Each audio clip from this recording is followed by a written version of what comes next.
नमस्कार, स्वागत है आपका द न्यूज़ लॉन्चर पर। मैं हूं अशोक वानखेड़े। लेकर आया हूं आपका अपना कार्यक्रम the direct hit. Madhya Pradesh में कांग्रेस के प्रत्याशी का पर्चा ही रद्द हो गया राज्यसभा में, मीनाक्षी नटराजन का। और बीजेपी के तीसरी सीट निकलना फाइनल, मतलब अनअपोज निकल आई है। लेकिन दो ही राज्य है जहां चुनाव हो रहे थे। एक मध्य प्रदेश, जहां पच्छर फंसाया था बीजेपी ने। दो सीटें उनकी थी, एक सीटें कांग्रेस को क्लियर कट निकल रही थी। अतिरिक्त 10 सीट और विधायक चाहिए थे राज्यसभा चुनाव तीसरी सीट निकालने के लिए। और बीजेपी ने वो दांव खेला, कांग्रेस ने अपने विधायकों को एकजुट रखने का प्रयास किया, लेकिन खेल किसी और जगह हो गया। नामांकन पत्र ही रद्द हो गया, उसकी पूरी खबरें आपने सुनी होगी। लेकिन दूसरी तरफ झारखंड में, यहाँ कांग्रेस के साथ गेम हो गया, तो वहां झारखंड में बीजेपी समर्थित जो उम्मीदवार है नथानी, उनका भी फॉर्म रद्द होने के आसार है। थोड़ी देर में फैसला हो जाएगा। 3 गलतियां पकड़ी गई। क्या खेल होगा? मोदी एंड कंपनी पूर्ण रूप से अपना बचाव करने में एक्टिव हो गई है। सबसे पहले एक ट्वीट देखिए भूपेश बघेल जी का। झारखंड राज्यसभा चुनाव में भाजपा समर्थित उम्मीदवार परिमल नथवानी ने के नामांकन पत्र में त्रुटि की सूचना प्राप्त हुई। शिकायत पर सुनवाई चल रही है, लेकिन देखना यह होगा कि भाजपा समर्थित यह प्रत्याशी केवल इसलिए प्रत्याशी बने रहेंगे कि वे भाजपा का सुरक्षा कवच ले चुके हैं, या फिर समान नियम इन पर भी लागू होगा और अनैतिकता की हार होगी। ये अपेक्षा है भूपेश बघेल की। लेकिन वर्तमान में क्या होता आ रहा है, ये आप देख रहे हैं। कहीं ना कहीं बीजेपी के मंसूबे झारखंड में हिट होते हुए नजर आ रहे हैं। झारखंड में राज्यसभा के बीच निर्दलीय प्रत्याशी परिमल नथवानी, जो रिलायंस ग्रुप के उम्मीदवार के नाम से भी जाने जाते हैं, के नामांकन को फिलहाल होल्ड पर रखने का फैसला लिया गया है। बताया जा रहा है कि परिमल नथवानी के नामांकन पर 3 आपत्तियां दर्ज कराई गई। झारखंड में राज्यसभा की 2 सीटों के लिए होने वाले चुनाव को लेकर मंगलवार को नामांकन पत्रों की जांच की गई। इस दौरान निर्दलीय प्रत्याशी परिमल नथवानी के नामांकन पर आपत्ति दर्ज कराई गई। बताया जा रहा है कि आपत्ति के कारण परिमल नथवानी के नामांकन को फिलहाल होल्ड पर रखने का फैसला लिया गया है। राज्यसभा निर्वाचित पदाधिकारी की ओर से परिमल नथवानी का या उनके एजेंट को बुधवार 11 बजे तक पक्ष रखने का निर्देश दे दिया गया है। नामांकन पत्रों की जांच के दौरान झारखंड मुक्ति मोर्चा के प्रत्याशी बैजनाथ राम और कांग्रेस पार्टी के उम्मीदवार प्रणव झा का नामांकन वैध पाया गया। वहीं परिमल नथवानी के एक सहयोगी का दावा है कि आपत्ति को निर्वाची अधिकारी की ओर से खारिज कर दिया गया, लेकिन रिटर्निंग ऑफिसर के आधिकारिक फैसले का इंतजार है।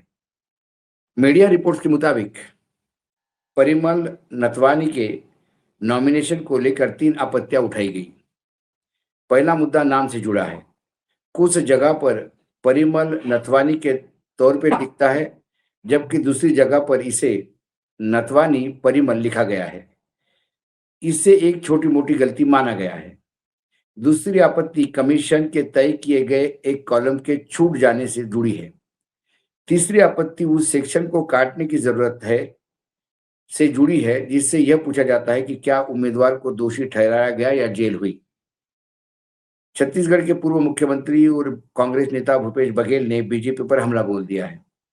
उन्होंने अपने सोशल मीडिया हैंडल पर पोस्ट करते हुए लिखा, जो मैंने आपको शुरुआत में ही दिखा दिया, कि क्या इस पर कुछ नैतिकता से काम होगा। लेकिन देखना ये भी होगा कि भाजपा समर्पित प्रत्याशी केवल इसलिए प्रत्याशी बने रहेंगे कि वह भाजपा का सुरक्षा कवच ले चुके हैं, ये उन्होंने आरोप लगाया। अब ये 3 जो ऑब्जेक्शन उठाए, वो ऑब्जेक्शन तो है, लेकिन क्या इससे चुनाव, मतलब नामांकन फॉर्म रद्द होता है या नहीं? भोपाल में मीनाक्षी नटराजन के लिए तो तुरंत कार्रवाई हो गई। और तुरंत उनका फॉर्म रिजेक्ट किया गया और यहाँ नथवानी जी के लिए पूरा टाइम दिया गया। वहाँ बीजेपी की सरकार है, यहाँ जेएमएम की सरकार है। कांग्रेस भी उस सरकार का हिस्सा है। लेकिन क्या नथवानी की हेमंत सोरेन से दोस्ती है? ऐसी कई चर्चाएं उठ रही है। दबी जुबान में लोग ये भी कहते हैं कि जेएमएम के 2 उम्मीदवार उतरने थे मैदान में, उसमें नथवानी भी थे। लेकिन कांग्रेस ने अपना उम्मीदवार घोषित कर एक जगह ब्लॉक कर दी। हेमंत नाराज हो गए, बाद में सुलह हुई और फिर कांग्रेस का दूसरा दूसरा उम्मीदवार एनडीए गठबंधन का ही उम्मीदवार माना गया। नथवानी ये एक नहीं है। नथवानी का नाम आते ही गुजरात लॉबी और रिलायंस ग्रुप, इन दोनों से दोस्ती। इसके पहले फॉर्म भरने के पहले 2 बार नथवानी रांची आकर मुख्यमंत्री से मिल चुके हैं। मुख्यमंत्री तो कई उद्योगपतियों से मिलते, हो सकता है उसका ही एक हिस्सा हो। लेकिन फिर चर्चा जोरों पर है कि जैसा वहाँ फॉर्म रिजेक्ट हुआ, वहाँ यहाँ क्यों नहीं हुआ?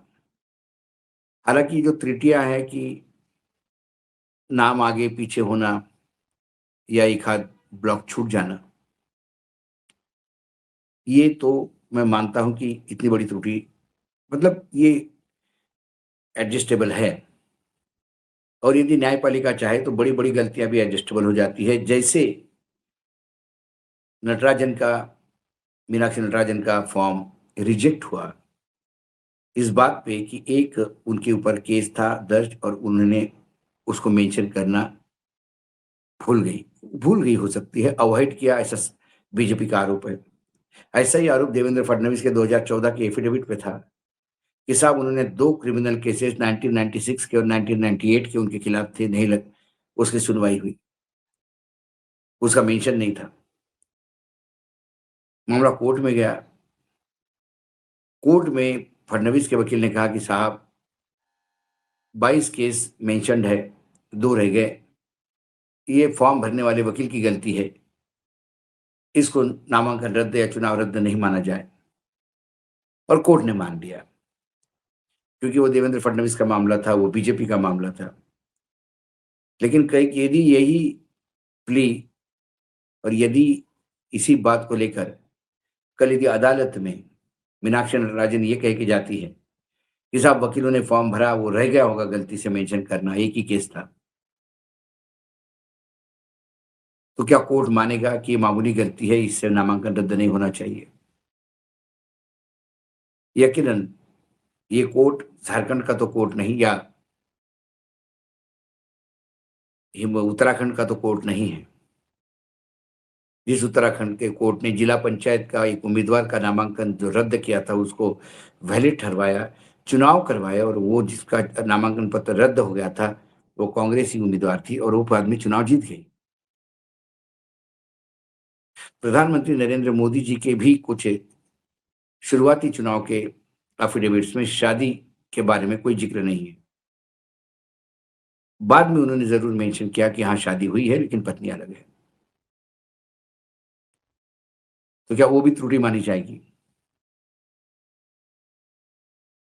आजकल 2014 के बाद ये ट्रेंड चला है कि कोई भी चुनाव जीतने के लिए शॉर्टकट्स का उपयोग होता है। गलतियों को जानबूझ के छुपाया ये बोलकर कानूनी जामा पहनाने का प्रयास किया जाता है। क्या भाजपा को ये पता था कि ऐसा कुछ होने वाला है, इसीलिए इतने विश्वास के साथ उन्होंने ये उतारा था, उम्मीदवार उतारा था? यहाँ पर भी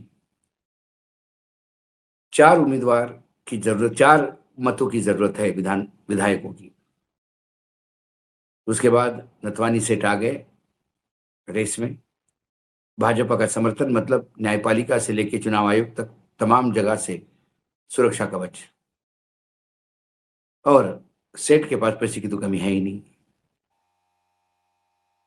तो सरकार भी है, सिस्टम भी है और पैसा भी है। हालाँकि बघेल साहब ने बोला कि होना चाहिए, लेकिन मुझे बहुत मुश्किल लगता है कि नथवानी का फॉर्म रिजेक्ट होगा, और यदि नहीं हुआ, तो फिर उनका जितना भी करीब-करीब तय मानना होगा। आज डायरेक्ट हिट में इतना ही, कल फिर आता हूँ किसी विषय के साथ, तब तक के लिए नमस्कार, देखते रहिएगा न्यूज़ लॉन्चर।